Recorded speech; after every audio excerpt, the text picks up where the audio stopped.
Situasi di kawasan Laut Cina Selatan tegang setelah aparat maritim Malaysia menembak mati seorang nelayan Vietnam pada Minggu malam.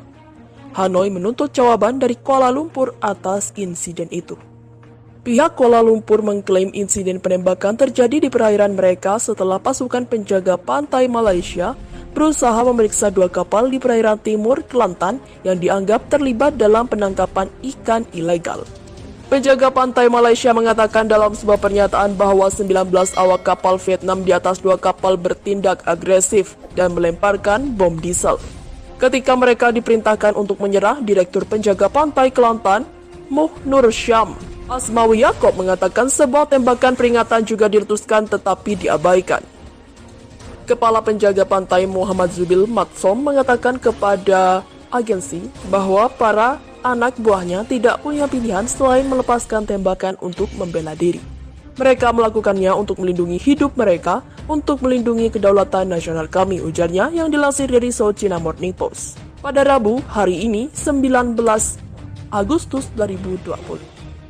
Para analis telah menyuarakan keprihatinan atas implikasi insiden tersebut terhadap hubungan di dalam penghimpunan bangsa-bangsa di kawasan Asia Tenggara, serta hubungan ASEAN dengan Cina yang dituduh menangkap ikan di perairan Vietnam.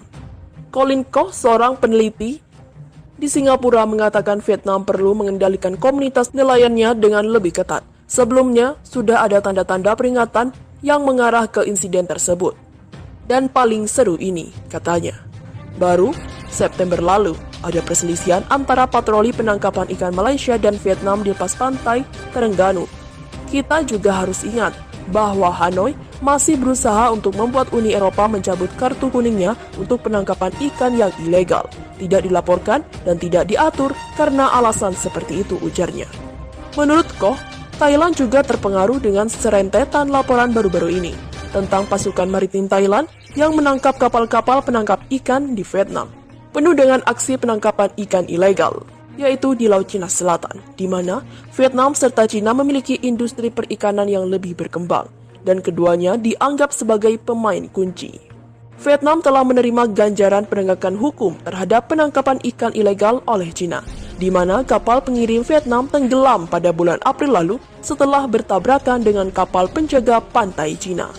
Perselisihan lain adalah larangan memancing musim panas Beijing di perairan yang diklaimnya di atas garis paralel ke-12, termasuk daerah dekat Beting, Kepulauan Paracel, dan Teluk Tonkin, yang menurut para nelayan Vietnam dan Filipina tidak berada dalam yurisdiksi maritim Cina. Beijing mengatakan larangan itu yang mulai pada 1 Mei dan berakhir pada hari Minggu, diperlakukan untuk menjaga stok ikan dan makanan laut. Cina mengklaim sebagian besar dari Laut Cina Selatan dengan mengatakan memiliki hak historis atau fitur tanah dan perairan di daerah tersebut. Namun sejumlah negara Asia Tenggara termasuk Malaysia, Vietnam, Filipina, dan Brunei mengatakan pernyataan Beijing bertentangan dengan Konvensi Hukum Laut Perserikatan Bangsa-Bangsa. Insiden seperti yang terjadi pada hari Minggu yang dapat mendampak atau berdampak negatif pada hubungan Malaysia-Vietnam menjadi gangguan ketika ada ikan yang lebih besar untuk digoreng, sehubungan dengan sengketa Laut Cina Selatan, papar Koh. Insiden itu, kata analis, juga berfungsi sebagai pengingat bahwa banyak negara menggugat di Asia Tenggara memiliki masalah luar biasa yang harusnya diselesaikan.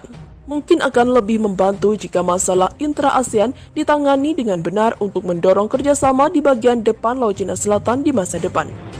Terang Koh.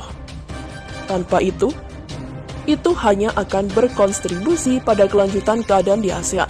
Sebuah blok yang penuh dengan perbedaan intramuralnya sendiri sehingga membuat lebih terbuka untuk pemotongan salami oleh Beijing. Ho Chiu Ping, analis dari Strategic Studies dan Internasional dari Malaysia, mengatakan penangkapan ikan ilegal tidak diatur dan tidak dilaporkan yang merajalela adalah salah satu alasan mengapa Malaysia lambat bergerak maju dalam hal pengelolaan keamanan maritim regional. Menurutnya, penting bagi negara-negara Asia Tenggara untuk menyelesaikan sengketa daerah penangkapan ikan secara bilateral untuk kawasan tersebut disengketakan oleh lebih dari satu pihak. Vietnam dan Malaysia bisa mengadopsi pendekatan dengan lebih berdamai dengan bernegosiasi secara bilateral untuk menyelesaikan masalah perikanan, ujarnya.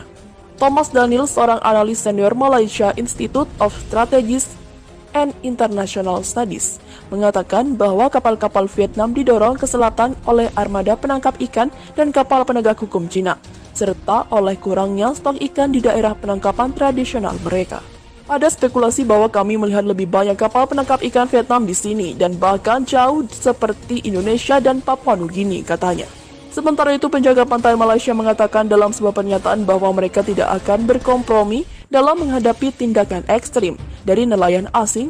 Mereka melaporkan telah menahan 43 kapal penangkap ikan asing dan menangkap 487 orang Vietnam sejak 24 Juni ketika pemerintah Malaysia memerintahkan tindakan keras. Dalam operasi terpisah namun terintegrasi yang diluncurkan pada April tahun lalu, penjaga pantai Malaysia melaporkan bahwa 135 kapal penangkap ikan asing telah ditangkap dan 1.411 awak asing ditahan.